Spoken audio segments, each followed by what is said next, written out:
राम राम दोस्तों, आज हम बात करेंगे पश्चिमी घाट के बारे में। देखो, इससे पहले हमने दो वीडियो बनाई थी, एक हिमालय के बारे में, दूसरी सतपुड़ा और विंध्याचल पर्वत के बारे में। आपने ये वीडियो नहीं देखी तो आप अवश्य देखिए। देखो, पश्चिमी घाट की सबसे पहले हम सामान्य जानकारी के बारे में बात करेंगे। तो इसका विस्तार कहाँ है, इसकी लंबाई कितनी है, ठीक है, ये कहाँ स्थित है, मैप के माध्यम से जानेंगे।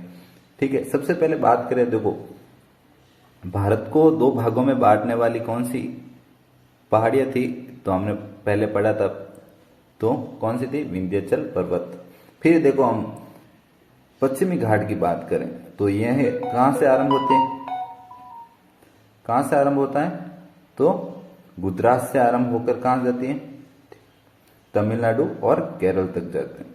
ठीक है, तो यहां पर देखिए आप, जो कि भारत के पश्चिमी प्रायद्वीपीय पश्चिमी क्षेत्र में स्थित है। ठीक है, उससे पश्चिम की ओर देखें तो यहाँ क्या करते हैं? तट का निर्माण कर रही है। ठीक है, उसकी हम देखेंगे किन किन राज्यों में है। तो पहले देखें गुजरात, फिर आता है महाराष्ट्र, गोवा, कर्नाटक, केरल और तमिलनाडु में स्थित है। पश्चिमी घाट लगभग 6 राज्यों में है, जैसे गुजरात से लगाकर कहाँ है? तमिलनाडु, और एक केंद्र शासित प्रदेश भी है माहे, जो कि पुदुचेरी का हिस्सा है, वह भी क्या है? पश्चिमी घाट का हिस्सा है। ठीक है, अब इसकी लंबाई की बात करें तो लंबाई लगभग कितनी होगी? तो 1600 किलोमीटर तक इसकी लंबाई है। ठीक है, जो कि एक विशेषता देखें तो जो पश्चिमी घाट हैं और उनकी जो चोटियां हैं एकदम क्या है? सतत हैं, लगभग टूटी हुई नहीं है। कहीं कहीं जैसे पूर्वी की घाट की बात करें तो कहीं टूटी हुई हैं, फिर निकलती है, फिर टूटी हुई है, परंतु ऐसा नहीं है पश्चिम घाट के बारे में। ये क्या है? एकदम सतत है, और उसकी ऊंचाई भी क्या है? पूर्वी घाट के अपेक्षा अधिक है। ठीक है, अब बात करें, देखो यहाँ पर कौन से वन पाए जाते हैं। तो लगभग देखें तो ये क्या है? समुद्र तट से लगा हुआ क्षेत्र है। तो यहाँ से दक्षिण पश्चिम मानसून के कारण क्या होती है? यहाँ पर ज्यादा बरसात होती है। यदि ज्यादा वर्षा होगी तो यहाँ पे क्या होंगे? वन भी अधिक होंगे। तो वन भी अधिक होंगे तो ये किस प्रकार के वन होंगे? तो हमेशा सदाबहार वन होंगे, क्योंकि जब ज्यादा बरसात होगी तो यहाँ पर जो कि पेड़ पौधे हैं तो वह उसकी पत्तियों भी हमेशा क्या होगी? हरी रहेगी, ना कि आपको महसूस नहीं होगा कि यहाँ पर क्या है? पतझड़ है। पतझड़ होने के बावजूद भी यहाँ पर क्या है? पत्ते गिरते रहते हैं, परंतु हमेशा आपको हरा भरा ही नजर आएगा। तो इसलिए हमें क्या कहते हैं? उसे उष्णकटिबंधीय सदाबहार वन कहते हैं। परंतु देखो, पश्चिमी क्षेत्र में तो ज्यादा बारिश हो जाती है, इसके कारण यहाँ पर सदाबहार वन क्या पाए जाते हैं। परंतु यहाँ पूर्वी क्षेत्र में जहाँ की यहाँ पे जो आने वाली वर्षा यहाँ रोक ली जाती है, इसके कारण क्या बनता है?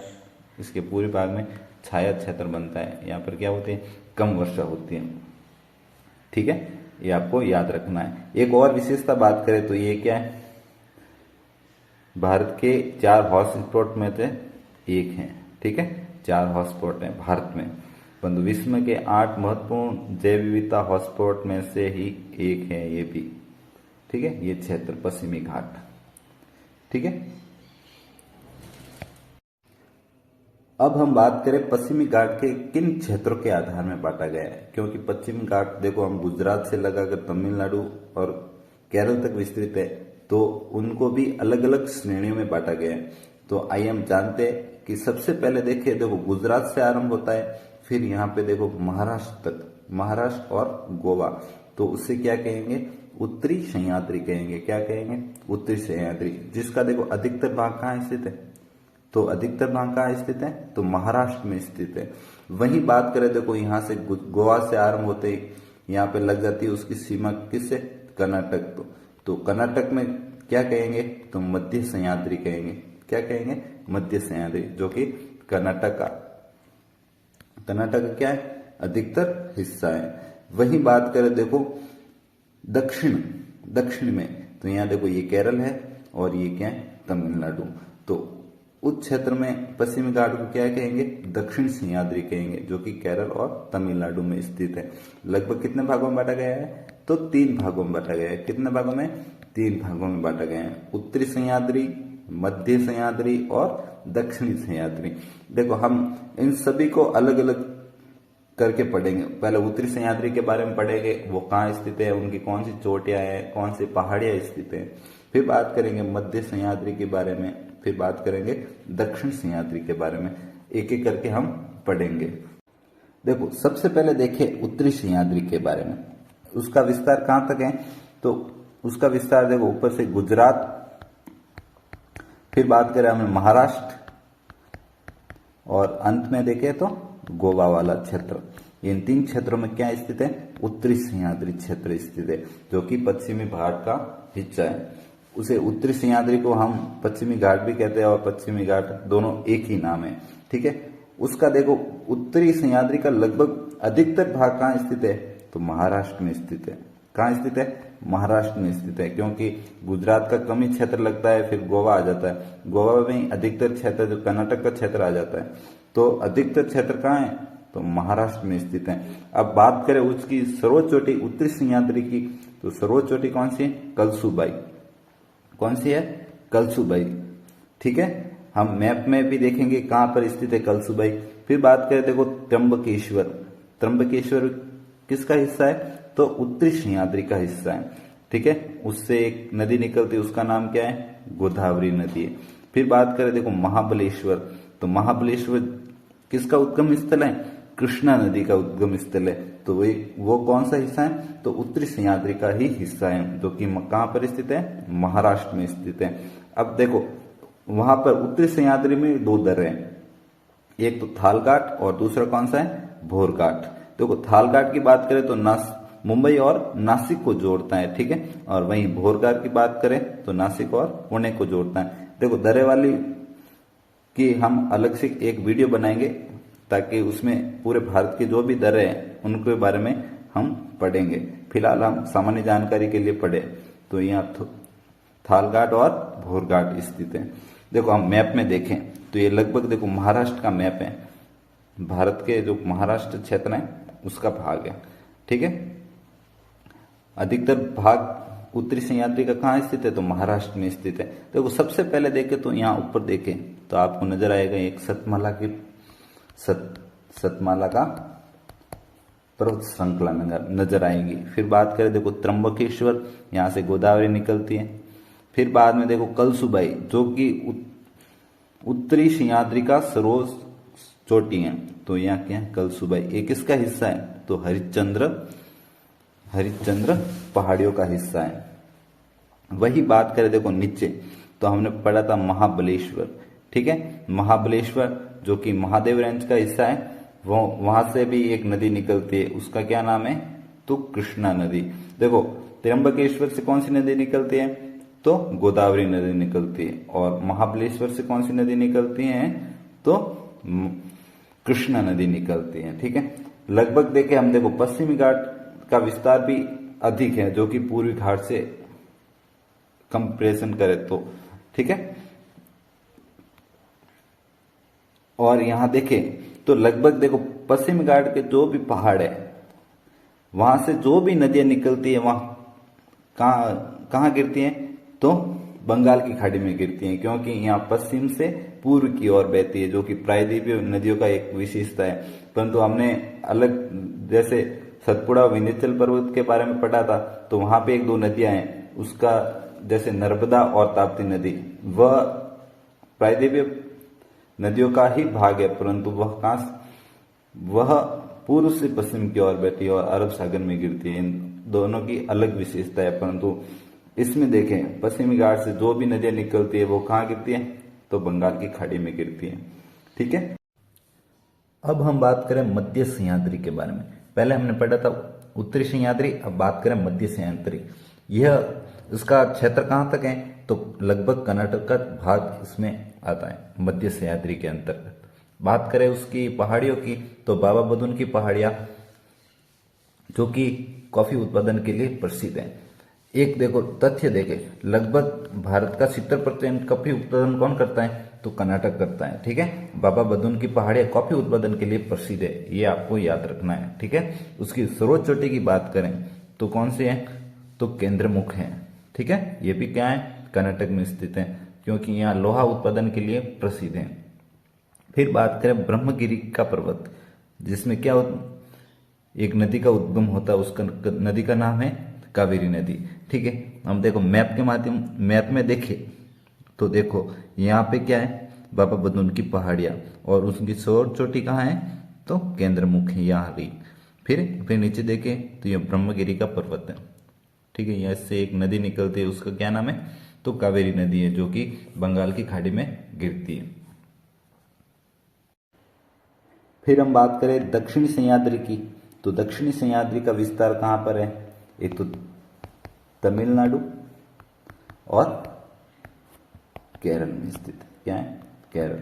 ठीक है, पहले हमने पढ़ा था उत्तरी सह्याद्री, फिर पढ़ा था दक्षिणी, मध्य सह्याद्री, फिर हम पढ़ेंगे दक्षिण सह्याद्री। इसमें सबसे पहले देखें तो इसका विस्तार तमिलनाडु और क्या है, केरल में विस्तारित है।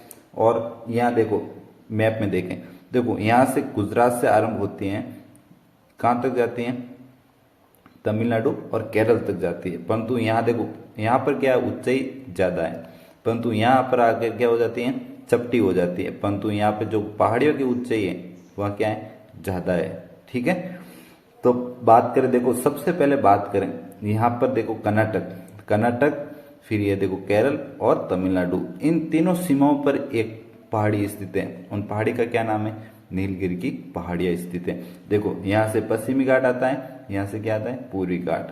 तो इसका केंद्र बिंदु कौन सा है, तो नीलगिरी की पहाड़ियां केंद्र बिंदु है। तो पूछ लेते हैं कि जहां पश्चिमी घाट और पूर्वी घाट किस पहाड़ी से मिलता है और उसका केंद्र बिंदु कौन सा है, तो केंद्र बिंदु कौन सा है, नीलगिरी की पहाड़ियां। देखो यहाँ से पूर्वी घाट, यहाँ से पश्चिमी घाट, ठीक है, यहाँ पे मिल जाते हैं। तो यहाँ पे कौन सा पहाड़ियां हैं, तो नीलगिरी की पहाड़ियां। अब देखो उसकी सर्वोच्च चोटी की बात करें नीलगिरी पहाड़ी की, तो उसकी नीलगिरी की पहाड़ी की सर्वोच्च चोटी कौन सी है, तो डोडा बेटा। ठीक है, आपको याद रखना है डोडा बेटा। ठीक है, यहाँ पे कंफ्यूज आप ज्यादा होंगे क्योंकि यहाँ पर ज्यादा पहाड़ियां है। ठीक है, तो नीलगिरी पहाड़ी की सर्वोच्च चोटी कौन सी है, डोडा बेटा, जो कर्नाटक, केरल और तमिलनाडु की क्या बनाती है, सीमा। यहाँ देख सकते हैं ये कर्नाटक, यह है तमिलनाडु और केरल, इस सीमा पर क्या है, स्थित है। और पूर्वी पश्चिम घाट का मिलन बिंदु भी यही है। फिर बात करें, देखो जैसे जैसे पश्चिम घाट यहाँ तक मिल जाता है, परंतु पूर्वी घाट यहाँ का है, सीमित हो जाता है। परंतु पश्चिम घाट ठेठ कन्याकुमारी तक जाता है। कहाँ तक जाता है, तो कन्याकुमारी तक जाता है। तो आगे भी क्या है, पहाड़ियां स्थित है। ठीक इसके आगे जाए तो क्या हमें क्या मिलेगी, अन्नामलाई की पहाड़ियां मिलेगी। क्या मिलेगी, अन्नामलाई की पहाड़ियां। जैसे नीलगिरी है तो नीचे जाए तो अन्नामलाई की आएंगी पहाड़ियां। ठीक है, यहाँ पे क्या आएगी, अन्नामलाई की पहाड़ियां आएगी। ठीक है, इनकी सर्वोच्च चोटी की बात करें तो अन्नाईमुडी, आपको याद रखना है अन्नाईमुडी। देखो यह पश्चिमी घाट की सर्वोच्च चोटी है। क्या है, पश्चिमी घाट की सर्वोच्च चोटी है अन्नाईमुडी, जो कि अन्नाईमलाई पहाड़ियों का हिस्सा है। ये आपको याद रखना है, जो कि केरल और तमिलनाडु की सीमा पर स्थित है। ठीक है, तमिलनाडु और केरल की सीमा पर स्थित है। ठीक है, यह पश्चिम घाट की क्या है, सर्वोच्च चोटी है। ये इसको याद रखना है, ना कि नीलगिरी पहाड़ी की चोटी है। ये किसका हिस्सा है, तो अन्नामलाई की है। नीलगिरी की बात करें तो डोडा बेटा है। ठीक है, और अन्नामलाई की बात करें तो अन्नाईमुडी। ठीक है, सर्वोच्च चोटी। दूसरा क्या आता है, डोडा बेटा। पहले तो क्या है, अन्नाईमलाई की अन्नाईमुडी। ठीक है, ये याद रखना है आपको। फिर बात करें, देखो यहाँ पे क्या आ जाती है, अन्नामलाई की पहाड़ियां। फिर यह अन्नामलाई की पहाड़ियों से यहाँ क्या मिलती है, ये क्या मिलती है, तो पलानी की पहाड़ियां मिलती है। देखो यहाँ पे अन्नामलाई, फिर देखो यहाँ से एक पहाड़ी आती है जिसे पालनी की पहाड़ियां कहते हैं। ठीक है, फिर देखो नीचे जाते हैं तो क्या है, इलायची की पहाड़ियां, जिसे कार्डमम की पहाड़ियां भी कहते हैं। ठीक है, यहाँ पे देखो वाई बन रहा है, यहाँ पे वाई। ठीक है, यहाँ पे क्या है, अन्नामलाई की, फिर क्या है, पलानी की पहाड़ियां, फिर वाई नीचे देके ठेठ तो इलायची की पहाड़ियां, जिसे कार्डमम की पहाड़ी की कहते हैं। इनकी सर्वोच्च चोटी की बात करें तो पलानी की पहाड़ियां, जो कि कहाँ पे स्थित है, तमिलनाडु में। ये देख सकते हैं इस क्षेत्र में। देखो पूर्वी घाट तो यहाँ तक सीमित हो जाता है, परंतु नीचे पश्चिमी घाट का विस्तार है। तो पलानी की पहाड़ियां भी पश्चिमी घाट का हिस्सा है। इनकी सर्वोच्च चोटी की बात करें तो वेबम दिस्सा, यहाँ पे दिस्सा होगा, वेबम दिस्सा, जो कि 2506 मीटर ऊंचाई पर स्थित है। फिर देखो लास्ट में देखें यहाँ पे क्या है, इलायची की पहाड़ियां। तो इसकी सर्वोच्च चोटी की बात करें तो अगस्त मलाई की पहाड़ियां, अगस्त मलाई की चोटी, ठीक है, अगस्त मलाई की चोटी जो कि 1867 मीटर ऊंची है, ठीक है, 1867 मीटर ऊंची है। देखो सबसे पहले और सबसे दक्षिणतम देखें, यहाँ पे सबसे दक्षिणतम तो यहाँ पे स्थित है नागरकोइल की पहाड़ी। कौन सी? नागरकोइल की चोटी, ठीक है, नागरकोइल की चोटी, ठीक है, सबसे दक्षिणतम। और इसकी विशेषता है कि ये पश्चिमी घाट की सबसे दक्षिणतम चोटी है नागरकोइल, ठीक है, जहां से फिर क्या हो जाता है, पश्चिम घाट का क्या हो जाता है, अंत हो जाता है, उससे आगे पश्चिम घाट नहीं है। देखो इसमें याद करने वाली बात है, देखो नीलगिरी की पहाड़ियां, उसमें सर्वोच्च चोटी की बात करें तो डोडा बेटा, जो कि कर्नाटक, केरल और तमिलनाडु की सीमा बनाता है, ठीक है। फिर बात की थी अन्नामलाई की पहाड़ियां, जिसकी सर्वोच्च शिखर बात करें तो अनाईमुडी, जो कि दक्षिणतम, जो कि पश्चिमी घाट का सर्वोच्च शिखर है अनाईमुडी, जो कि अन्नाईमलाई का हिस्सा है, ठीक है। फिर बात करें पलानी की पहाड़ियों की बात की थी, वेबन दिशा, जो कि 2506 मीटर ऊंची है। फिर एलआईसी की, जो कि सबसे दक्षिणतम पहाड़ियां हैं, जिसकी सर्वोच्च चोटी की बात करें तो अगस्त मलाई की पहाड़ी, ठीक है। आपको कंफ्यूज करेगा यहाँ पे कि नीलगिरी की पहाड़ी की सर्वोच्च चोटी कौन सी है, अन्नामलाई की कौन सी है और इलायची की कौन सी है। आप देखो अगस्त मलाई की भूल जाओगे कि अन्नामलाई अगस्त मलाई, ऐसे नहीं, तो इलायची की है अगस्त मलाई, और अन्नामलाई की क्या है, अनाईमुडी, और नीलगिरी की कौन सी है तो डोडा बेटा। ये याद रखना है, लगभग एग्जाम में क्वेश्चन यही से पूछते हैं। तो नीलगिरी के बारे में ज्यादातर पूछते हैं क्योंकि ये क्या है, मिलन बिंदु है पूर्व और पश्चिम का, ठीक है। और अन्नामलाई की क्योंकि यहाँ पे सर्वोच्च चोटी है, जो कि पश्चिमी घाट की सर्वोच्च चोटी है। फिर बात करें इलायची, जो कि दक्षिणतम चोटी है। दक्षिणतम चोटी मतलब दक्षिण का सबसे ये वाला भाग, यहाँ पे इलायची की पहाड़ियां हैं, वाई बनाता है ना यहाँ पर वाई, तो ऊपर यहाँ इस साइड में देखें तो कौन सी है, अन्नामलाई। फिर जो कि फिर आता है पूर्व से आती है जो पहाड़ी, उसे क्या कहते हैं, पलानी की पहाड़ियां। फिर पाते हैं अंत में वाई, जो कि नीचे क्षेत्र में गया है इलायची की पहाड़ियां, जो कि सर्वोच्च चोटी कौन सी है, अगस्त मलाई। और सबसे दक्षिण में देखें तो नागरकोइल। देखो इस मैप में देख सकते हैं, आपको अच्छे से याद होगा। अब बात करें, देखो एक मैप देख लेते हैं। तो मैप में कहाँ स्थित है, सबसे पहले देखो तो यहाँ पे क्या है, नीलगिरी की पहाड़ियाँ, ठीक है, यहाँ से पूर्वी घाट आता है, यहाँ पश्चिमी घाट, ठीक है। सेवराय की पहाड़ियाँ, जो कि पूर्वी घाट का हिस्सा है। अगस्त मलाई पंचम मलाई की पहाड़ियाँ, ठीक है, वहाँ पे क्या है, अंत हो जाता है पूर्वी घाट की। पूर्वी घाट के बारे में हम बाद में बात करेंगे, ठीक है। यहाँ पे क्या है, नीलगिरी की, फिर नीचे आए, ठीक है, तो यहाँ क्या है, अन्नामलाई की पहाड़ियाँ, ठीक है। फिर आए तो देखो यहाँ पे देखें तो ये क्या है, इलायची की पहाड़ियाँ स्थित हैं, ठीक है। और यहाँ देखो दक्षिण में, यहाँ पे देखो पूर्व से एक और पहाड़ी आती है कि पलानी की पहाड़ियाँ, ठीक है। यहाँ पर देखो डोडा बेटा यहाँ पे स्थित है। फिर देखें अन्नामलाई की, तो अन्नामलाई की ये देखो यहाँ पे स्थित है अनाईमुडी, फिर इलायची की पहाड़ी आ जाती है, ठीक है। यहाँ पे अगस्त मलाई है, ठीक है। सबसे दक्षिणतम देखें नागरकोइल, ठीक है, आपको याद होना चाहिए, यहाँ पे ज्यादा कंफ्यूज करता है। देखो अंत में हम पश्चिमी घाट की जो भी पहाड़ियां हैं, जो भी शिखर हैं, उससे क्या एक मैप के माध्यम से समझेंगे। मैप के माध्यम से देखो ये दर्शाया गया है आपके सुविधा के लिए, ताकि आपको अच्छे से याद हो जाए। देखो सबसे पहले हम मैप में देखें तो सबसे पहले देखो यहाँ से क्या है, गुजरात से आरंभ होती है और यहाँ पे केरल और कर्नाटक में अंत होता है पश्चिमी घाट का। तो कौन कौन सी जो चोटियां हैं, कौन कौन सी पहाड़ियां हैं, उनके बारे में हम व्यवस्थित रूप से जानेंगे, ठीक है, ताकि आपको अच्छे से याद हो जाए। तो सबसे पहले देखिए, देखो सतमाला की पहाड़ियाँ जो कि महाराष्ट्र में स्थित है। ठीक है, सतमाला की पहाड़ियों से आरंभ होते हैं और आगे देखें तो हम अजंता की पहाड़ियाँ है ही है। और देखो फिर देखे बात करें तो सतमाला की पहाड़ियों के नीचे आए तो यहाँ पर क्या है, त्र्यंबकेश्वर। क्या है, त्र्यंबकेश्वर। यहाँ से एक नदी निकलती है जो कि गोदावरी। ठीक है, ये भी याद रखना है। फिर नीचे आए तो हरिश्चंद्र की पर्वत श्रृंखला, उसमें सर्वोच्च चोटी की बात करें तो कलसुबाई, जो कि हम पहले पढ़ा था कि उत्तरी सह्याद्री का सर्वोच्च शिखर है। ठीक है, फिर आता है महाबलेश्वर जो कि कृष्णा का उद्गम स्थल है।